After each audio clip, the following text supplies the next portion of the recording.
Nous commençons cette édition à Saint-Pétersbourg où le Premier ministre chinois Li Keqiang a rencontré son homologue Dmitri Medvedev.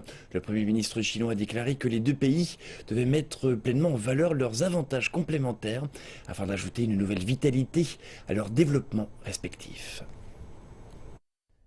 La Chine est le plus grand voisin de la Russie et vice-versa. Les deux pays ont un partenariat stratégique global de coordination et ils ont vu leurs relations se développer d'une manière durable, stable et solide, ainsi que leur coopération pragmatique porter continuellement leurs fruits.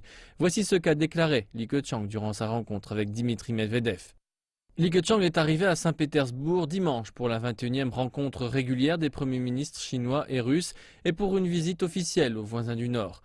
Le premier ministre chinois a déclaré que la Chine souhaitait travailler avec la Russie pour créer une synergie dans l'initiative Une ceinture et une route et l'Union économique eurasienne et élever le niveau de relations et de coopération entre la Chine et la Russie.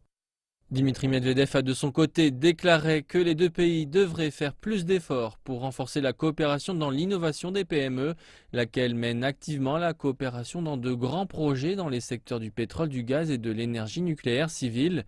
L'initiative Une ceinture et une route proposée par la Chine, qui comprend la ceinture économique de la route de la soie et la route de la soie maritime du XXIe siècle, aspire à construire un réseau commercial et d'infrastructures reliant l'Asie avec l'Europe et l'Afrique le long des anciennes routes de la soie.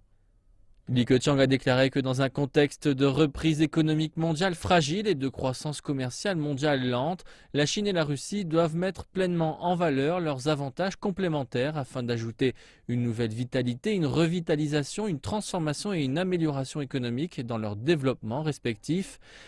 Li Keqiang a aussi appelé à plus d'efforts pour renforcer la coopération financière et augmenter le volume des règlements dans la devise locale pour soutenir la coopération pertinente.